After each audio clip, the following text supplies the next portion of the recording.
Bienvenidos a los conversatorios GLIA.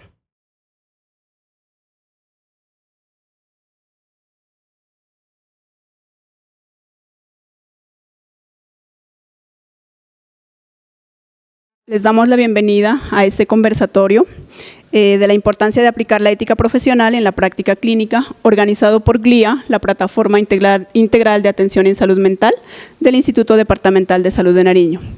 Este conversatorio estaremos moderando la doctora Luz Marina Basante de la Fundación Salutia, quien les habla, Mari Jurado, del profesional de apoyo del Instituto Departamental de Salud de Nariño. Tenemos como invitado especial al doctor Mario Fernando Velázquez. Él es máster en terapia conductual en infanto juvenil y adultos, magíster en administración de la salud y máster en análisis funcional del comportamiento.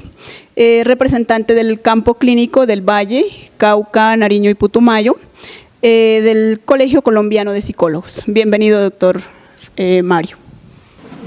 Mari, muchísimas gracias por tu invitación, gracias por la invitación también a la doctora Luz Marina Basante, gracias a la invitación que me hace el Instituto Departamental de Salud y pues con este proyecto tan importante GLIA, hoy estamos para compartir este tema tan importante que es la ética en la práctica clínica y sobre todo también hablar de un tema muy importante que es la psicología basada en la evidencia. Doctor Mario, empecemos contándole a quienes se conectan a este encuentro qué es la ética profesional y cómo está relacionada con el Código Deontológico en Colombia. Bien, Mari, yo creo que es necesario comenzar a definir qué es la ética. La ética es prácticamente una reflexión de lo que se hace bien o de lo que se hace mal. También hay un tema muy importante en torno a la ética y es la moral, que es prácticamente el conjunto de reglamentos, de normas, de decretos, de ordenanzas. Ahí es donde viene ya el código deontológico del psicólogo, que no solamente es el código deontológico del psicólogo, sino también del psicólogo clínico como tal, sino también de los psicólogos que están laborando desde otros enfoques de la psicología, como lo comunitario, lo organizacional, lo jurídico, lo forense, etcétera. Y en torno a este tema de la ética y de la moral, obviamente nos rige la ley 1090 del 2006, que es prácticamente el compendio de algunos acuerdos y de algunas conductas esperadas en torno a la labor del psicólogo clínico a nivel nacional. Entonces yo creo que la ética, la moral, el código deontológico y bioético es prácticamente como el norte que debe tener el psicólogo en general, más que todo el psicólogo clínico que trata, digamos, a personas, a niños, adolescentes, adultos mayores, tienen sobre todo un papel muy importante hacer todo a la luz de este código deontológico y bioético de la psicología. Doctor Mario, gracias por su intervención. Teniendo en cuenta lo que usted nos menciona, me gustaría que por favor usted también nos ampliara sobre cuáles son los principios éticos y morales más importantes en la práctica clínica. Creo que uno de los principios más importantes dentro de la práctica de la psicología clínica está la confidencialidad. Desde cuando entra el consultante al consultorio, sea en un consultorio particular o una IPS, un hospital o una clínica, el psicólogo debería entregarle un consentimiento informado al paciente. Esto obviamente demuestra que hay confidencialidad y que hay unas reglas de juego al momento de ingresar, digamos, a un proceso psicoterapéutico. Esta confidencialidad no solamente tiene que ver con el consentimiento informado, sino también con la práctica clínica que se está desarrollando en ese proceso psicoterapéutico. Es decir, la responsabilidad ética que tiene un psicólogo clínico debe ser muy grande, ¿no? Y sobre todo también no manejar dobles roles. El psicólogo cumple un rol profesional, más no un rol de amigo o mucho menos, ¿no? Un rol en términos sentimentales. Entonces yo creo que esos son como los principios, digamos, como más importantes que se debe tener en torno a este tema de la ética profesional. Doctor Velázquez, ¿cuáles son los lineamientos que garantizan una atención idónea y unos con altos estándares en calidad en la práctica clínica? Yo creo que es necesario considerar que lo más importante aquí, digamos, es que el profesional de la psicología clínica tenga en orden y en regla todos sus papeles, ¿no? Sobre todo, digamos, el psicólogo clínico debe tener en primera instancia su diploma como psicólogo, estar registrado ante el Instituto Departamental de Salud, tener su tarjeta profesional y si tiene un consultorio particular debe estar habilitado por el Instituto Departamental de Salud, en este caso de Nariño, y estar registrado en RETUS. que es lo básico prácticamente, ¿no?, en el Registro Único de Talento Humano en Salud. Si este psicólogo no cumple con estas condiciones, que son mínimas, obviamente, pues estaríamos cayendo en un grave error, ¿no? Y por otra parte, digamos, no solamente es el tema de los papeles, sino que el tema también es de que en su profesión el psicólogo cuente con el conocimiento necesario para poder aplicar las técnicas o terapias psicoterapéuticas y sobre todo si están basadas en la evidencia, pues mucho mejor, ¿no? Otro tema importantísimo también es el tema, por ejemplo, de que el psicólogo clínico debe dar la información inicial al paciente de lo que va a hacer, en qué consiste el procedimiento, en qué consiste todo el proceso psicoterapéutico y cuáles son los alcances que va a tener dentro del proceso terapéutico. Entonces es la responsabilidad, digamos, del psicólogo explicar desde el primer momento en que el paciente entra hasta el momento en que él sale. El tema de la confidencialidad también, ¿no? Es decir, el tema de guardar el secreto profesional es un tema muy importante también, sobre todo, digamos, en el tema de los niños. Hay niños que a veces cuentan, digamos, una versión de los acontecimientos que a veces son muy traumáticos. A los niños hay que cuidarlos mucho, ¿no? Se ha visto, digamos, en muchos países que se publican, digamos, muchos casos de niños en redes sociales. Esto, por ejemplo, es una falta al código deontológico y bioético del psicólogo clínico. Y sobre todo, digamos, como andar publicando cosas de los pacientes, esto pues no es recomendable, ¿no? La otra cuestión que me parece importante es que no solamente el psicólogo clínico debe conocer qué psicoterapias son las más efectivas, sino que debe estar entrenado en ellas. No solamente es mirar en el libro que la terapia cognitivo-conductual sirve para la mayoría de trastornos de ansiedad, sino también que él pueda tener la capacitación y que pueda tener también la supervisión clínica de otro experto en la materia para que los resultados sean más eficientes, más eficaces y que sobre todo pues el paciente se le respete ese derecho que tiene como usuario, ¿no?, del sistema de salud.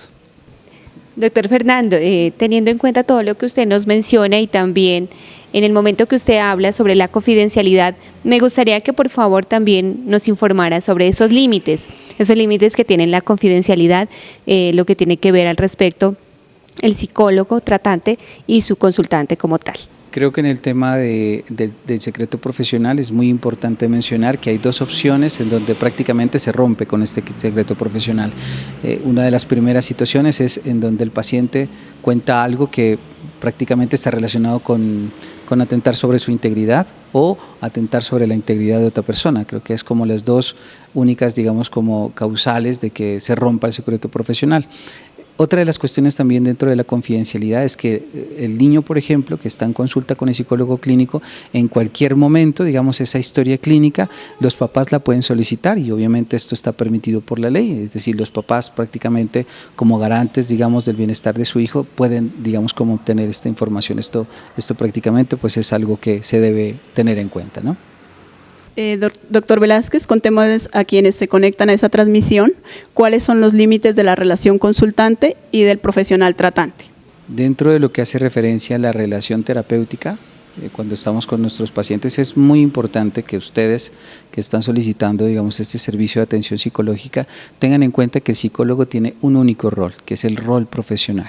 Como les decía en la anterior ocasión, no es un rol de amigo, no es un rol de confidente, no es un rol mucho menos sentimental, sino es un rol estrictamente profesional en donde debe primar, digamos, el respeto por el otro. Por ejemplo, hay que tener mucho cuidado si el psicólogo se acerca mucho a un paciente, mucho más si, por ejemplo, es una niña de 10 años o de 8 años. Obviamente tenemos que tener toda la cautela y todo el cuidado, digamos, para manejar esa relación dentro del consultorio entre terapeuta y paciente. Entonces no podemos tener bastantes aproximaciones, digamos, a nuestros pacientes, debemos respetar, digamos, ese límite. Y sobre todo, digamos, armar dentro del proceso terapéutico un ambiente que sea propicio, un ambiente que no sea castigante, sino un ambiente que sea reforzante, un ambiente amable, un ambiente en donde toda esta relación terapéutica básicamente esté centrada, digamos, en la empatía y en, digamos, como en esta relación terapéutica que ayuda, digamos, a que los cambios terapéuticos se den en algún momento dentro de este proceso. Doctor Velázquez, cuéntenos qué es la práctica basada en la evidencia. Mari, yo creo que es una pregunta bien importante y creo que está muy relacionada con el tema de la ética profesional. Digamos que la psicología basada en la evidencia es un tema que hoy en día se lo está hablando mucho, no solamente en Colombia, sino también en otros países. Y esta psicología basada en la evidencia también se se une, digamos, a los propósitos dentro del COMPES, porque definitivamente, digamos, que las políticas públicas de salud mental de alguna manera se están inclinando, digamos, a la psicología basada en la evidencia. ¿Qué es la psicología basada en la evidencia para las personas que nos están viendo y que nos están escuchando a esta hora del día?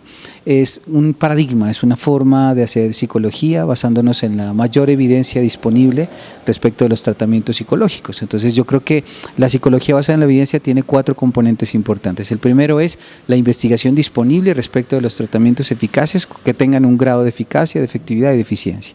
Segundo, tener en cuenta los aspectos culturales, sociales, económicos que están alrededor del consultante que entra a consulta. Y tercero, es la experticia que tenga el psicólogo, ¿no? Como te decía anteriormente, no es solamente que conozca cuáles son los tratamientos que tienen bastante apoyo empírico, sino también que el psicólogo clínico debe estar entrenándose constantemente en este tipo de terapias psicológicas o de técnicas psicoterapéuticas que de alguna manera, digamos, se ha demostrado por estudios aleatorizados o por revisiones sistemáticas, diferentes estudios de investigación con un nivel de eficiencia y de eficacia alto. Es necesario entonces que el psicólogo clínico eche mano, digamos, de esas investigaciones para que pueda aplicar de forma ética, de forma profesional y responsable este tipo de técnicas en la población donde esté trabajando, ¿no?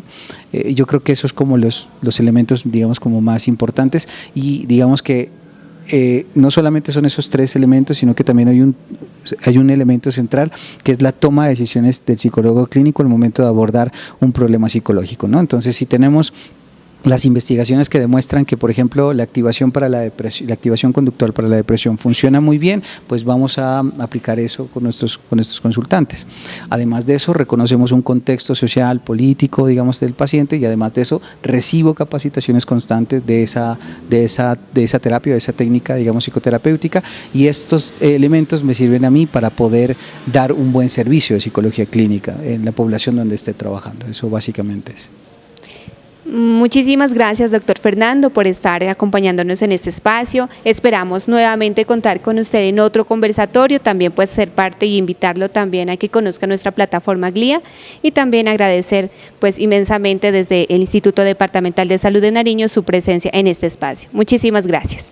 Bueno, Luz Marina, muchísimas gracias por la invitación, gracias a Mari también por la invitación, gracias a GLIA, toda esta iniciativa tan bonita que ustedes han venido desempeñando, gracias a la invitación del Instituto Departamental de Salud de Nariño también. Y pues bueno, por último, algunas recomendaciones generales respecto de qué hacer cuando yo estoy buscando un psicólogo clínico.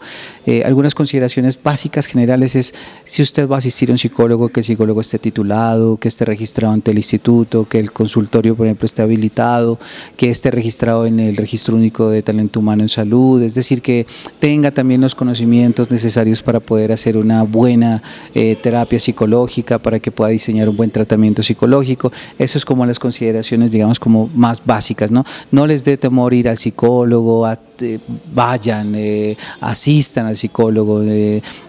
Ya nos tenemos que quitar, digamos, como de la cabeza esa idea de que no voy al psicólogo porque no estoy loco, no estoy loca, ¿no? Necesitamos siempre un profesional de la salud mental para que nos esté orientando, para que nos esté guiando, digamos, en las decisiones que nosotros vayamos a tener que tomar en nuestra vida. Entonces yo creo que esas son como unas consideraciones generales, y independientemente, digamos, de la población, de la comunidad que usted sea, asista al psicólogo. Esto le va a funcionar, esto va a ser beneficioso para usted, va a ser beneficioso para su vida. Entonces esa es la recomendación, digamos, como más importante que en este momento podemos darle a la gente que nos está viendo, que nos está escuchando.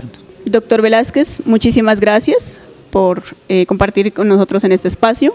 Muchas gracias, doctora Luz Marina, y con todos los que se conectaron en este conversatorio, muchísimas gracias. Estaremos compartiendo toda la información en las redes de GLIA, y recuerda, GLIA es tu guía en salud mental. Recuerda que GLIA es tu guía en salud mental. Contáctanos a través de las líneas telefónicas y WhatsApp de teleorientación 310-649-6768 o 317-805-4329. También en nuestro asistente virtual chatbot a través de glia.idcn.gov.co, y también en nuestra aplicación GLIA, descargándola en su teléfono celular.